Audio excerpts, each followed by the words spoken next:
The second part of chapter 17, The Industrial Magnate. Meanwhile, as the father drifted more and more out of life, Gerald experienced more and more a sense of exposure. His father, after all, had stood for the living world to him. Whilst his father lived, Gerald was not responsible for the world. But now his father was passing away, Gerald found himself left exposed and unready before the storm of living, like the mutinous first mate of a ship that has lost his captain, and who sees only a terrible chaos in front of him.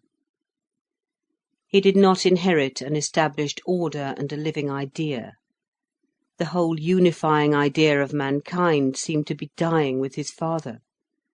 The centralising force that had held the whole together seemed to collapse with his father. The parts were ready to go asunder in terrible disintegration. Gerald was as if left on board of a ship that was going asunder beneath his feet. He was in charge of a vessel whose timbers were all coming apart. He knew that all his life he had been wrenching at the frame of life to break it apart. And now, with something of the terror of a destructive child, he saw himself on the point of inheriting his own destruction. And during the last months, under the influence of death, and of Birkin's talk, and of Gudrun's penetrating being, he had lost entirely that mechanical certainty that had been his triumph. Sometimes spasms of hatred came over him, against Birkin and Gudrun and that whole set. He wanted to go back to the dullest conservatism, to the most stupid of conventional people. He wanted to revert to the strictest Toryism. But the desire did not last long enough to carry him into action. During his childhood and his boyhood, he had wanted a sort of savagedom. The days of Homer were his ideal, when a man was chief of an army of heroes, or spent his years in wonderful Odyssey. He hated remorselessly the circumstances of his own life, so much that he never really saw Beldover and the Colliery Valley. He turned his face entirely away from the blackened mining region that stretched away on the right hand of Shortlands. He turned entirely to the country and the woods beyond Willey Water. It was true that the panting and rattling of the coal mines could always be heard at Shortlands. But from his earliest childhood, Gerald had paid no heed to this. He had ignored the whole of the industrial sea, which surged in coal-blackened tides against the grounds of the house. The world was really a wilderness, where one hunted and swam and rode. He rebelled against all authority. Life was a condition of savage freedom. Then he had been sent away to school, which was so much death to him. He refused to go to Oxford, choosing a German university. He had spent a certain time at Bonn, at Berlin, and at Frankfurt. There a curiosity had been aroused in his mind. He wanted to see and to know, in a curious objective fashion, as if it were an amusement to him. Then he must try war. Then he must travel into the savage regions that had so attracted him. The result was, he found humanity very much alike everywhere. And to a mind like his, curious and cold, the savage was duller, less exciting than the European. So he took hold of all kinds of sociological ideas, and ideas of reform. But they never went more than skin deep. They were never more than a mental amusement. Their interest lay chiefly in the reaction against the positive order, the destructive reaction. He discovered at last a real adventure in the coal mines.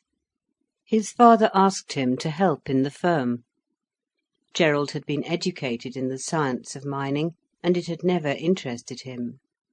Now, suddenly, with a sort of exultation, he laid hold of the world. There was impressed photographically on his consciousness the great industry. Suddenly it was real. He was part of it. Down the valley ran the colliery railway, linking mine with mine. Down the railway ran the trains, short trains of heavily laden trucks, long trains of empty wagons, each one bearing in big white letters the initials C. B. and Co. These white letters on all the wagons he had seen since his first childhood, and it was as if he had never seen them, they were so familiar and so ignored. Now at last he saw his own name written on the wall. Now he had a vision of power. So many wagons bearing his initial running all over the country. He saw them as he entered London in the train. He saw them at Dover. So far his power ramified. He looked at Beldover, at Selby, at Watmore, at Lethley Bank, the great colliery villages which depended entirely on his mines. They were hideous and sordid. During his childhood they had been sores in his consciousness. And now he saw them with pride. 4 raw new towns and many ugly industrial hamlets were crowded under his dependence. He saw the stream of miners flowing along the causeways from the mines at the end of the afternoon, thousands of blackened, slightly distorted human beings with red mouths, all moving subjugate to his will. He pushed slowly in his motor car through the little market top on Friday nights in Beldover, through a solid mass of human beings that were making their purchases and doing their weekly spending. They were all subordinate to him. They were ugly and uncouth, but they were his instruments.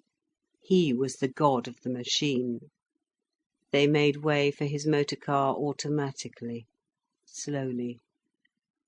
He did not care whether they made way with alacrity or grudgingly. He did not care what they thought of him. His vision had suddenly crystallized. Suddenly he had conceived the pure instrumentality of mankind. There had been so much humanitarianism, so much talk of sufferings and feelings. It was ridiculous. The sufferings and feelings of individuals did not matter in the least. They were mere conditions, like the weather. What mattered was the pure instrumentality of the individual. As a man, as of a knife. Does it cut well? Nothing else mattered. Everything in the world has its function, and is good or not good in so far as it fulfils this function more or less perfectly. Was a miner a good miner? Then he was complete. Was a manager a good manager? That was enough. Gerald himself, who was responsible for all this industry, was he a good director? If he were, he had fulfilled his life. The rest was by-play. The mines were there, they were old, they were giving out. It did not pay to work the seams. There was talk of closing down 2 of them. It was at this point that Gerald arrived on the scene. He looked around. There lay the mines. They were old, obsolete. They were like old lions, no more good. He looked again. Pah! The mines were nothing but the clumsy efforts of impure minds. There they lay, abortions of a half-trained mind. Let the idea of them be swept away.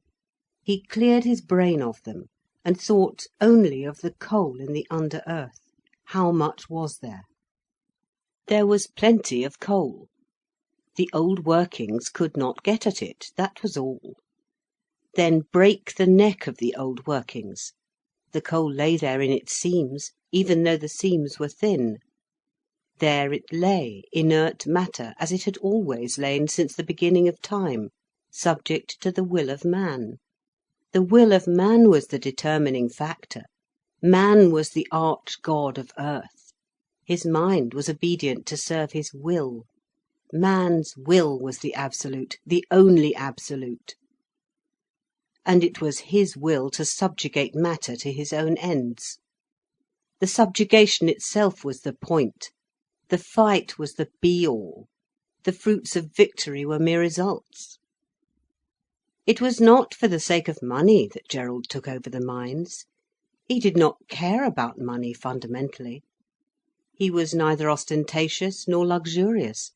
Neither did he care about social position, not finally. What he wanted was the pure fulfilment of his own will in the struggle with the natural conditions. His will was now to take the coal out of the earth profitably. The profit was merely the condition of victory, but the victory itself lay in the feat achieved. He vibrated with zest before the challenge. Every day he was in the mines, examining, testing. He consulted experts. He gradually gathered the whole situation into his mind, as a general grasps the plan of his campaign. Then there was need for a complete break. The mines were run on an old system, an obsolete idea. The initial idea had been to obtain as much money from the earth as would make the owners comfortably rich, would allow the workmen sufficient wages and good conditions, and would increase the wealth of the country altogether.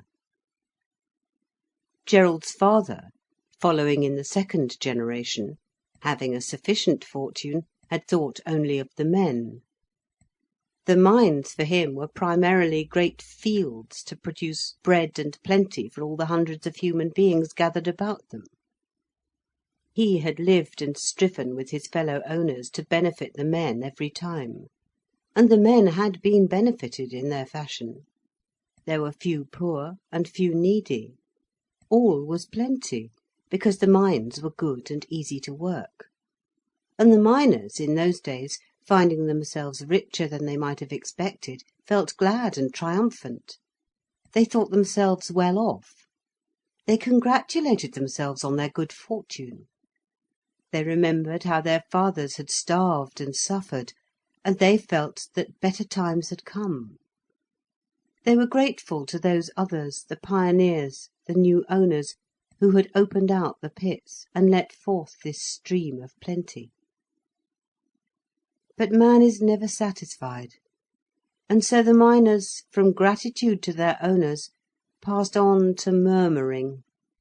Their sufficiency decreased with knowledge. They wanted more. Why should the master be so out of all proportion rich?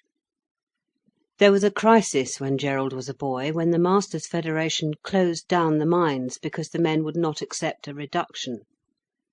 This lockout had forced home the new conditions to Thomas Crich. Belonging to the Federation, he had been compelled by his honour to close the pits against his men. He, the father, the patriarch, was forced to deny the means of life to his sons, his people. He, the rich man who would hardly enter heaven because of his possessions, must now turn upon the poor, upon those who were nearer Christ than himself, those who were humble and despised and closer to perfection, those who were manly and noble in their labours, and must say to them, "Ye shall neither labour nor eat bread." It was this recognition of the state of war which really broke his heart. He wanted his industry to be run on love. Oh, he wanted love to be the directing power even of the mines. And now, from under the cloak of love, the sword was cynically drawn, the sword of mechanical necessity. This really broke his heart. He must have the illusion, and now the illusion was destroyed. The men were not against him, but they were against the masters. It was war, and willy-nilly he found himself on the wrong side in his own conscience. Seething masses of miners met daily, carried away by a new religious impulse. The idea flew through them, all men are equal on earth, and they would carry the idea to its material fulfilment. After all, is it not the teaching of Christ? And what is an idea, if not the germ of action in the material world? All men are equal in spirit, they are all sons of God. Whence, then, this obvious disquality? It was a religious creed pushed to its material conclusion. Thomas Crich at least had no answer. He could but admit, according to his sincere tenets, that the disquality was wrong. But he could not give up his goods, which were the stuff of disquality. So the men would fight for their rights. The last impulses of the last religious passion left on earth, the passion for equality, inspired them. Seething mobs of men marched about, their faces lighted up as for holy war, with a smoke of cupidity. How disentangle the passion for equality from the passion of cupidity, when begins the fight for equality of possessions? But the God was the machine. Each man claimed equality in the Godhead of the great productive machine. Every man equally was part of this Godhead. But somehow, somewhere, Thomas Crich knew this was false. When the machine is the Godhead, and production or work is worship, then the most mechanical mind is purest and highest, the representative of God on earth, and the rest are subordinate, each according to his degree. Riots broke out. Whatmore Pithead was in flames. This was the pit furthest in the country, near the woods. Soldiers came. From the windows of Shortlands on that fatal day could be seen the flare of fire in the sky not far off.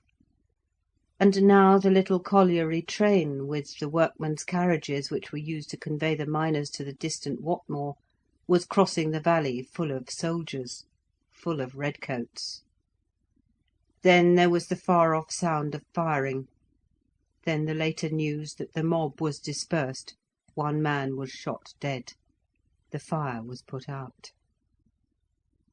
Gerald, who was a boy, was filled with the wildest excitement and delight. He longed to go with the soldiers to shoot the men. But he was not allowed to go out of the lodge gates. At the gates were stationed sentries with guns. Gerald stood near them in delight, whilst gangs of derisive miners strolled up and down the lanes, calling and jeering. "Now then, 3/8 of coppers, let's see thee shoot thy gun." Insults were chalked on the walls and the fences. The servants left.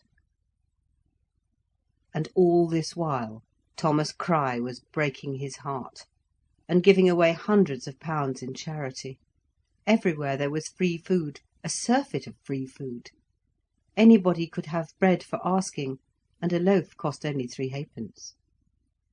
Every day there was a free tea somewhere. The children had never had so many treats in their lives. On Friday afternoon great basketfuls of buns and cakes were taken into the schools, and great pitchers of milk. The school children had what they wanted. They were sick with eating too much cake and milk. And then it came to an end, and the men went back to work. But it was never the same as before. There was a new situation created, a new idea reigned. Even in the machine there should be equality. No part should be subordinate to any other part, all should be equal. The instinct for chaos had entered. Mystic equality lies in abstraction, not in having or in doing, which are processes. In function and process, one man, one part, must of necessity be subordinate to another. It is a condition of being. But the desire for chaos had risen, and the idea of mechanical equality was the weapon of disruption which should execute the will of man, the will for chaos. Gerald was a boy at the time of the strike, but he longed to be a man, to fight the colliers. The father, however, was trapped between 2 half-truths, and broken. He wanted to be a pure Christian, one and equal with all men. He even wanted to give away all he had to the poor. Yet he was a great promoter of industry, and he knew perfectly that he must keep his goods and keep his authority. This was as divine a necessity in him as the need to give away all he possessed, more divine even, since this was the necessity he acted upon. Yet, because he did not act on the other ideal, it dominated him. He was dying of chagrin because he must forfeit it. He wanted to be a father of loving kindness and sacrificial benevolence. The colliers shouted to him about his thousands a year. They would not be deceived. When Gerald grew up in the ways of the world, he shifted the position. He did not care about the equality. The whole Christian attitude of love and self-sacrifice was old hat. He knew that position and authority were the right thing in the world, and it was useless to cant about it. They were the right thing for the simple reason that they were functionally necessary. They were not the be-all and the end-all. It was like being part of a machine. He himself happened to be a controlling central part. The masses of men were the parts variously controlled. This was merely as it happened. As well get excited because a central hub drives 100 outer wheels, or because the whole universe wheels round the sun. After all, it would be mere silliness to say that the moon and the earth and Saturn and Jupiter and Venus have just as much right to be the centre of the universe, each of them separately, as the sun. Such an assertion is made merely in the desire of chaos. Without bothering to think to a conclusion, Gerald jumped to a conclusion. He abandoned the whole democratic equality problem as a problem of silliness. What mattered was the great social productive machine. Let that work perfectly. Let it produce a sufficiency of everything.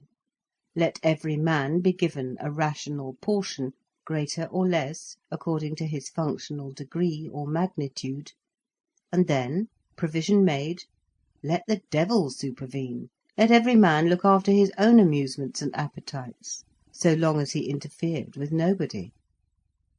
So Gerald set himself to work to put the great industry in order. In his travels and in his accompanying readings, he had come to the conclusion that the essential secret of life was harmony. He did not define to himself at all clearly what harmony was. The word pleased him.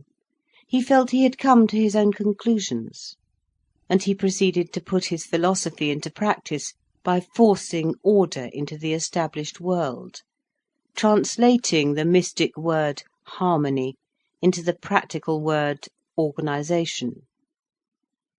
Immediately he saw the firm, he realised what he could do. He had a fight to fight with matter, with the earth and the coal it enclosed.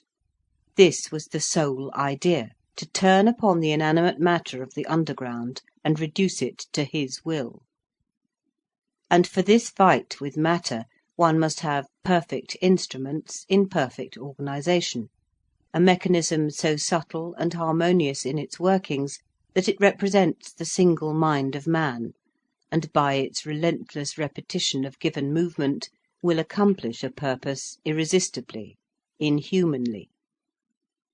It was this inhuman principle in the mechanism he wanted to construct that inspired Gerald with an almost religious exaltation.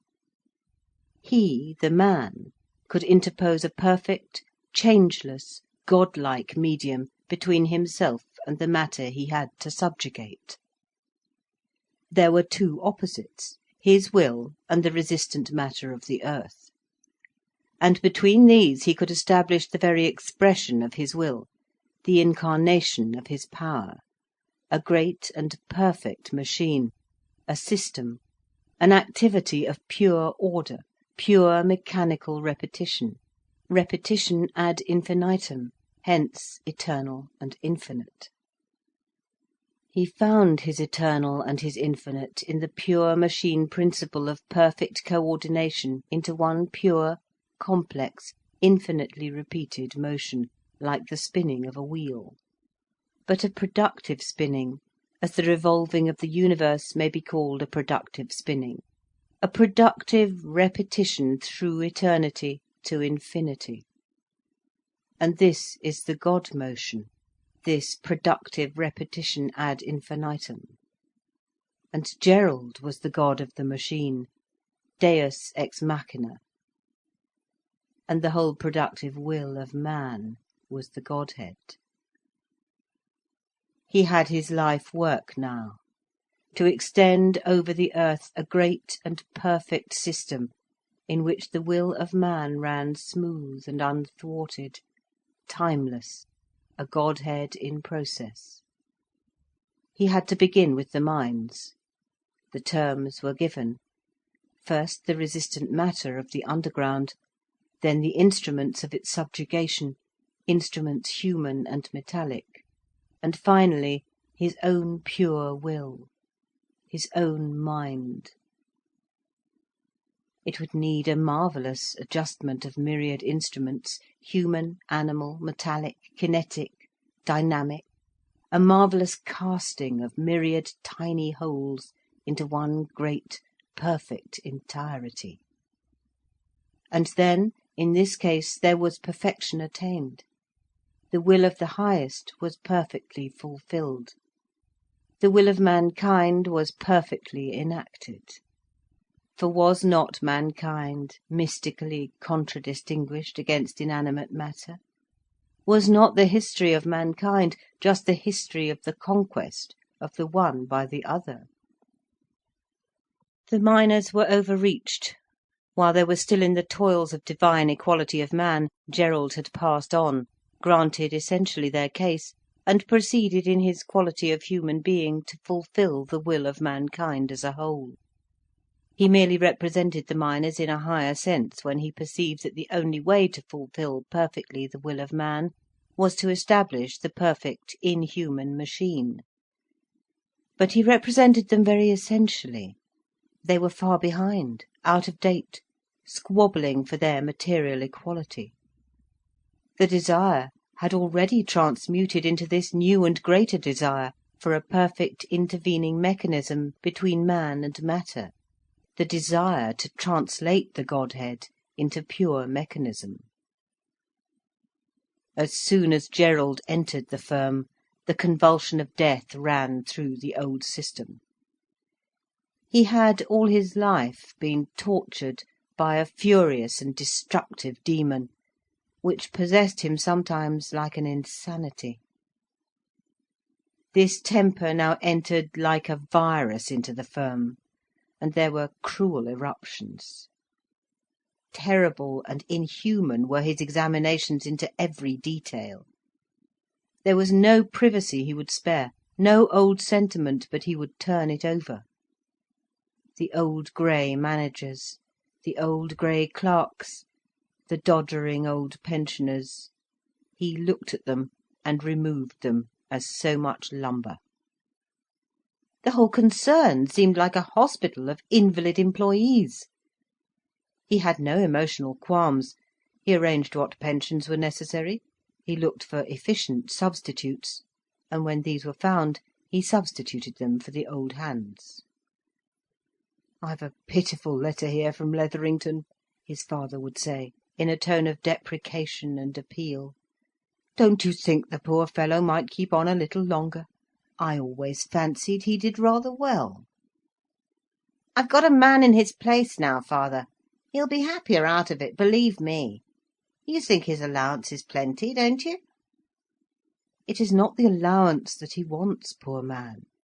He feels it very much that he is superannuated. Says he thought he had 20 more years of work in him yet."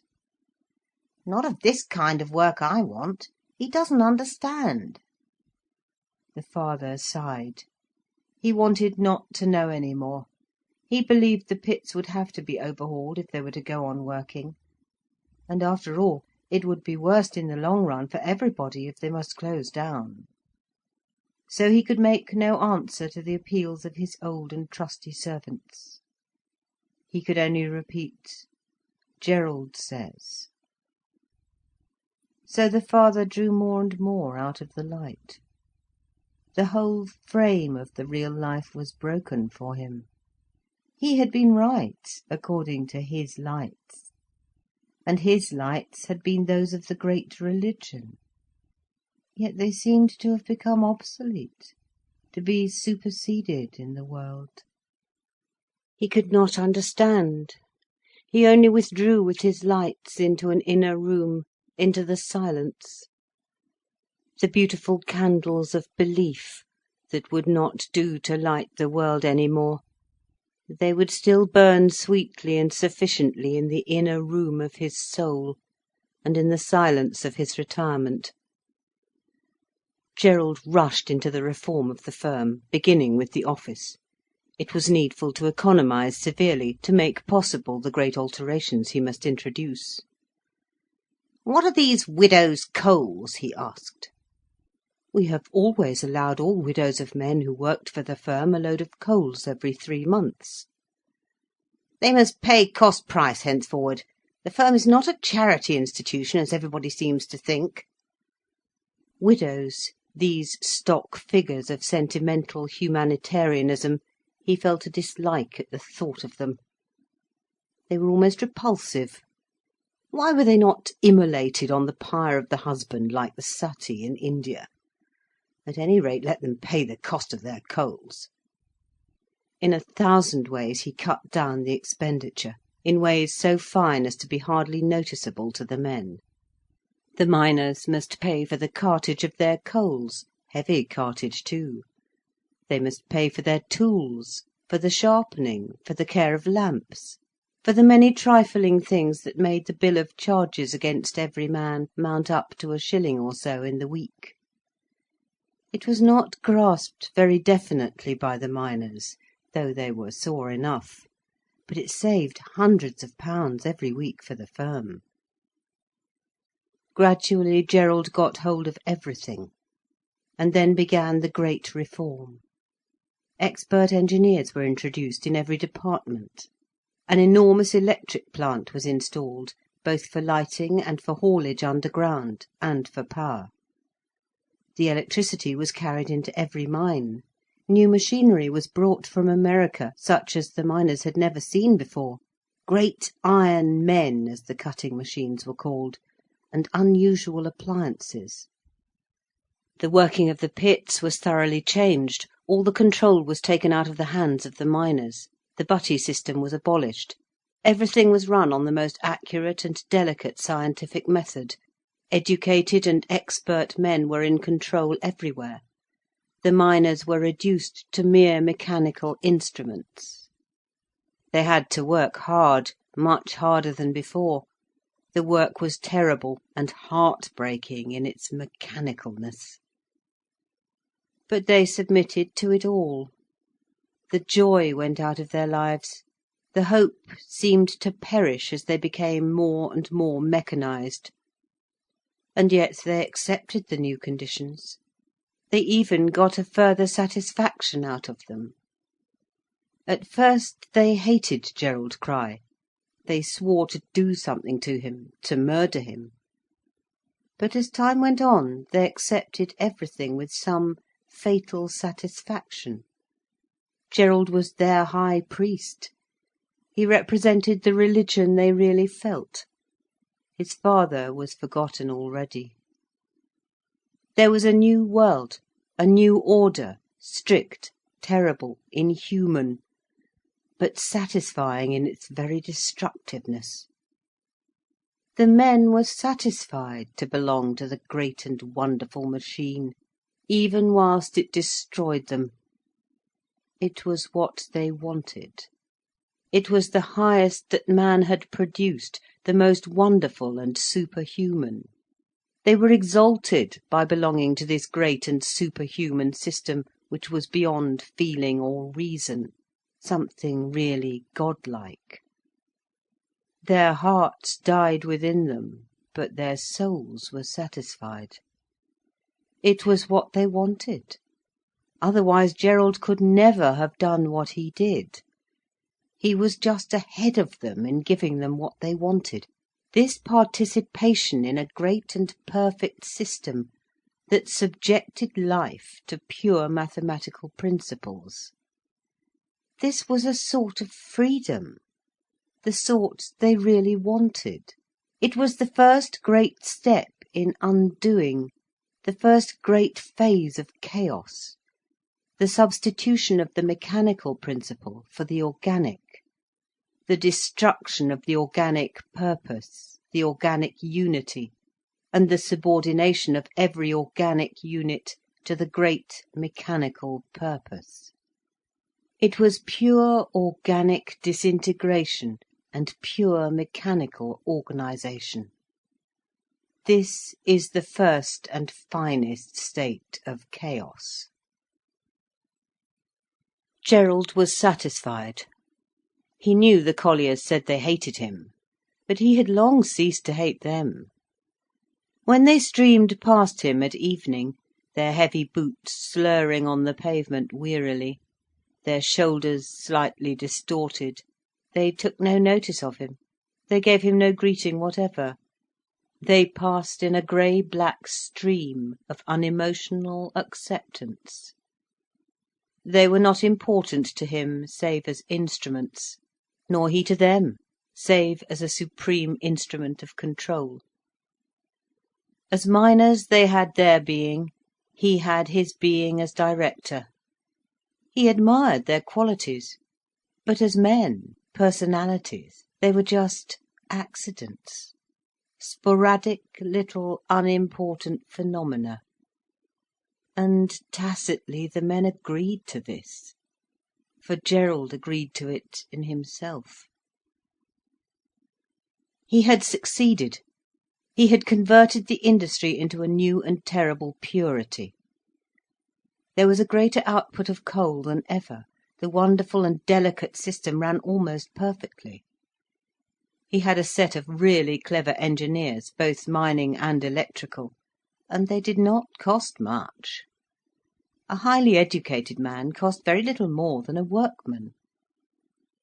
His managers, who were all rare men, were no more expensive than the old bungling fools of his father's days, who were merely colliers promoted. His chief manager, who had 1,200 a year, saved the firm at least 5,000. The whole system was now so perfect that Gerald was hardly necessary any more. It was so perfect that sometimes a strange fear came over him, and he did not know what to do. He went on for some years in a sort of trance of activity. What he was doing seemed supreme. He was almost like a divinity. He was a pure and exalted activity. But now he had succeeded. He had finally succeeded. And once or twice lately, when he was alone in the evening and had nothing to do, he had suddenly stood up in terror, not knowing what he was. And he went to the mirror and looked long and closely at his own face, at his own eyes, seeking for something. He was afraid, in mortal, dry fear, but he knew not what of. He looked at his own face. There it was, shapely and healthy and the same as ever, yet somehow it was not real. It was a mask. He dared not touch it, for fear it should prove to be only a composition mask. His eyes were blue and keen as ever, and as firm in their sockets, yet he was not sure that they were not blue, false bubbles that would burst in a moment and leave clear annihilation. He could see the darkness in them, as if they were only bubbles of darkness. He was afraid that one day he would break down and be a purely meaningless babble lapping round a darkness. But his will yet held good. He was able to go away and read and think about things. He liked to read books about the primitive man, books of anthropology, and also works of speculative philosophy. His mind was very active, but it was like a bubble floating in the darkness. At any moment it might burst and leave him in chaos. He would not die. He knew that. He would go on living, but the meaning would have collapsed out of him. His divine reason would be gone. In a strangely indifferent, sterile way, he was frightened. But he could not react even to the fear. It was as if his centres of feeling were drying up. He remained calm, calculative and healthy, and quite freely deliberate, even whilst he felt, with faint, small but final sterile horror, that his mystic reason was breaking, giving way now, at this crisis. And it was a strain. He knew there was no equilibrium. He would have to go in some direction shortly to find relief. Only Birkin kept the fear definitely off him, saved him his quick sufficiency in life, by the odd mobility and changeableness which seemed to contain the quintessence of faith. But then Gerald must always come away from Birkin, as from a church service, back to the outside real world of work and life. There it was. It did not alter, and words were futilities. He had to keep himself in reckoning with the world of work and material life. And it became more and more difficult. Such a strange pressure was upon him, as if the very middle of him were a vacuum, and outside were an awful tension. He had found his most satisfactory relief in women. After a debauch with some desperate woman, he went on quite easy and forgetful. The devil of it was so hard to keep up his interest in women nowadays. He didn't care about them any more. A Pussum was all right in her way, but she was an exceptional case, and even she mattered extremely little. No, women in that sense were useless to him any more. He felt that his mind needed acute stimulation before he could be physically roused. End of chapter 17. Recorded